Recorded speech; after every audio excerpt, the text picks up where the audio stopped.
ዛሬ ወደ ጥንታዊቷና ሚስጥራዊቷ ከተማ ወደ አክሱም ተጉዘን ታሪክን በድምፅ የጻፈልን የአንድ ታላቅ ሰው ታሪክ ልንነግራችሁ ተዘጋጅተናል። በኢትዮጵያ ምድር በ6ኛው ክፍለ ዘመን አንድ ታላቅ ሊቅ ተነሳ። ይህ ሰው የኢትዮጵያ ኦርቶዶክስ ተዋሕዶ ቤተክርስቲያን የዜማ አባት፣ የሙዚቃ አቀናባሪ ብቻ ሳይሆን ለአፍሪካና ለመላው ዓለም ክርስቲያኖች የዜማ ቅርስን የሰጠ የመጀመሪያው የዜማ ምልክቶችን የቀመረ ሊቅ ነው። ጉዞው ግን ቀላል አልነበረም። ከመጀመሪያው ትምህርት ለመረዳት የተሳነው ተስፋ የቆረጠ የሸሸ ልጅ ነበር። ታዲያ እንዴት አንድ ተራ ትል በትጋት ፍሬ ለመብላት 6 ጊዜ ሲሞክርና በ7ኛው ሲሳካለት ያየው ያ ትዕይንት የተስፋንና የጽናትን ትርጉም ለዘላለም ለወጠው። ያ ትዕይንት ወደ ትምህርቱ ሙሉ በሙሉ እንዲመለስ አደረገው።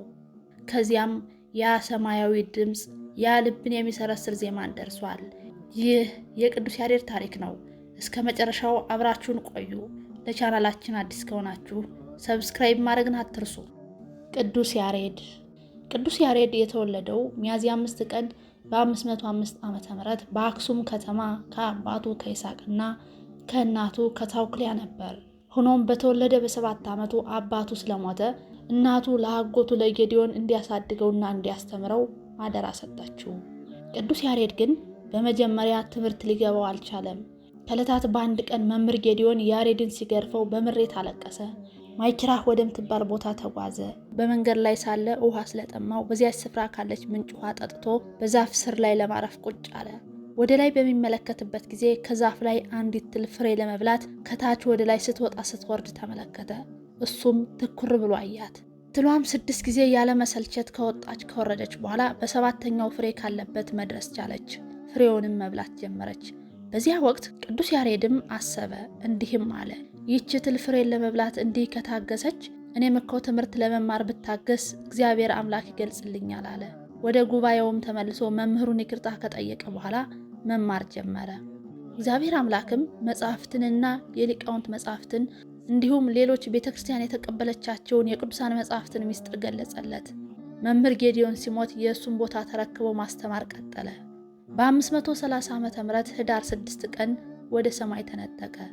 በሰማይ ቅዱሳን መላእክት እግዚአብሔርን ልዩ በሆነ ጣዕም ዝማሬ ሲያመሰግኑ ሰማ። ወደ ምድርም በተመለሰ ጊዜ አክሱም ጽዮን ውስጥ ወደ ምስራቅ በኩል በመዞር ከሰማይ የሰማውን ዝማሬ ዘመረ።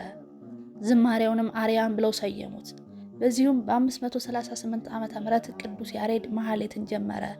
ታኅሳስ 1 ቀን በዕለተ ሰኞ ምህላ ያዘ። እስከ ታኅሳስ 6 ቀን ቀዳሚ ሰንበት ድረስም ዘለቀ። በዚህ ዕለት ጌታችን መድኃኒታችን ኢየሱስ ክርስቶስ በምልዓተ መስቀል እንደተሰቀለ ሆኖ ከቅዱሳን መላእክት ጋር ተገለጸለት። ቅዱስ ያሬድም ጌታ የተገለጸበትን የመጀመሪያውን ሳምንት ስብከት ብሎ ሰየመው። በሳምንቱም እንደገና በብርሃን አምሳል ስለተገለጸለት ያን ዕለት ብርሃን ብሎ ሰየመው። በ3ኛውም ሳምንት እንዲሁ በአምሳለ ኖላዊ ስለተገለጸለት ኖላዊ ብሎ ሰየመው።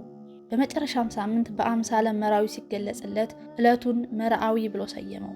ከቅዱስ ያሬድ በፊት በኢትዮጵያ ቤተክርስቲያን ደንበኛ የሆነ ቅኔና ዜማ ትምህርት ስለሌለ ደንበኛ የሆነ ቅኔና ዜማ ለማዘጋጀት ተዘጋጀ። የድርሰቱ መጀመሪያ ይህ ነበር።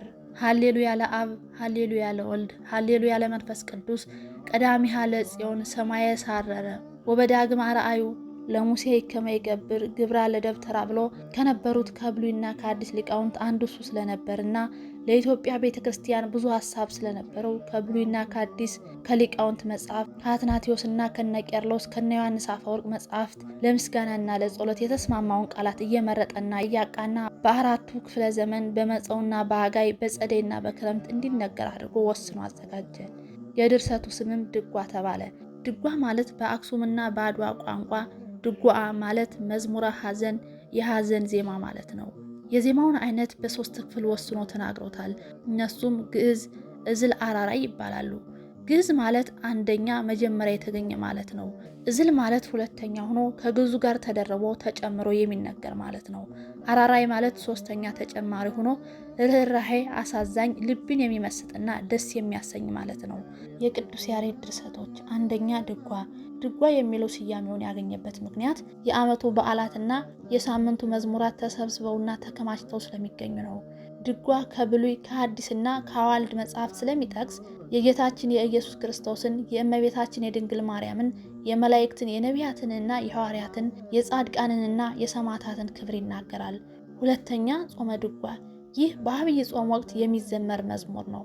በአጠቃላይ መጽሐፉ ነገረ እግዚአብሔርን፣ ነገረ ማርያምን፣ ነገረ ቅዱሳንን፣ ነገረ መላእክትን፣ ነገረ ቤተ ክርስቲያንን የሚዘክር እንዲሁም የጾምን የጸሎትንና የመስዋዕትን ጠቃሚነት የሚያስተምር ነው። ሶስተኛ ምዕራፍ ማለት ማረፊያ ማለት ነው። የተደረሰውም በጠለምት ነው። የምዕራፍ መጽሐፍ ይዘት የዘወትርና የጾም ምዕራፍ ተብሎ በሁለት የተከፈለ ሲሆን የዘወትር ምዕራፍ ዓመቱን ሳይጠብቅ በዓመቱ ውስጥ ባሉት ሳምንታትና በዓላት ወቅቱን እየጠበቀ አገልግሎት ላይ የሚውል ነው። የጾም ምዕራፍ የሚለው ደግሞ በአርባ ጾምና በአንዳንድ የምህላ ቀኖች የሚዘመር ነው። አራተኛ ዝማሬ ማለት ምስጋና ማለት ነው። በደቡብ ጎንደር ዙራምባ በሚባል ቦታ ደርሶታል። የዝማሬ አገልግሎት ከቅዳሴ በኋላ የሚቃኝ የሚዘመር የጸሎተ ቅዳሴውን ዓላማ ተከትሎ የሚካሄድ አገልግሎት መጽሐፍ ነው። አምስተኛ መዋዕስት ነው። አውሳ መለሰ ከሚለው የግዕዝ ቃል የተገኘ ሲሆን ትርጓሜውም ምድልስ ሰዋሰወ ነፍስ ማለት ነው። ይህም በነፍስ ፍታት ጊዜ የሚደረስ ነው። ቅዱስ ያሬድ የሕይወት ዘመኑን በጸሎትና በብትውና ለማሳለፍ ወደ ሰሜን ተራራ ምድረ ጸለምት በመሄድ ብርዱ በእጅጉ በጸናበት በረዶ በሚፈላበት በሐዊ ተራራ በጽሞና ተቀምጧል። ይህ ቦታ በሰሜን ጎንደር ሀገረ ስብከት በበየዳ ወረዳ የሚገኝ ነው። በዚያ ጉባኤ ዘርግቶ ትምህርት አስተምሮ ለ22 ዓመታት አስተምሯል። የሱ ደቀ መዛሙርት ሳዊሮስ፣ ሳንድሮስ እና በልዳዶስ የሚባሉ ከሱ የተማሩትን የዜማ ባህልና ስርዓት በትግራይና በሰሜን አውራጃ እየተዘዋወሩ በየገዳማቱ ሁሉ ስላስተማሩ የቅዱስ ያሬድ ድርሰት እስከዛሬ ድረስ ጸንቶ ኑሯል። ከዚህ በኋላ ቅዱስ ያሬድ ወደ ወገራና ወደ አገው እየዞረ ካስተማረ በኋላ ዘመኑን ሁሉ በመሐሌት እግዚአብሔርን በማገልገል በጣዕመ ዜማው ዲያብሎስን ድል መትቶ በዚያው በሐዊ ተራራ በሚገኝ ዋሻ ውስጥ ገብቶ በ571 ዓመተ ምህረት ግንቦት 11 ቀን እንደ ሄኖክና ኤልያስ ተሰወረ። ቅድስት ቤተ ክርስቲያንም ቅድስናውን አማላጅነቱን አምና በስሙ ጽላት ቀርጻ ቤተ ክርስቲያን አንጻ ድርሰቶቹን የቤተ ክርስቲያን መገልገያና የሥርዓተ አምልኮ መፈጸሚያ አድርጋ እየተጠቀመችባቸው ትገኛለች። በምናኔ በኖረበት ስፍራም በስሙ ገዳም ተገድሞ መናንያን አሰረ ፍኖቱን ተከትለው ጤዛ ልሰው ድንጋይ ተንተርሰው በረዶውንና ውርጩን ታግሰው በስሙ እየተማጸኑ ይኖራሉ። በቦታው ላይ እሁድ እሁድ ከመሬት ውስጥ የከበሮ ድምጽ ይሰማል። ቅዱስ ያሬድ መቋሚያውን ወርውሮ ያፈለቀው ጸበል ዛሬም ድረስ የተለያዩ ገቢረ ተአምራትን እያደረገ ይገኛል። አባታችን ቅዱስ ያሬድ የቅድስት ቤተ ክርስቲያን ጌጧ፣ መሰረቷ፣ ሕይወቷና እስትንፋሷ ነው።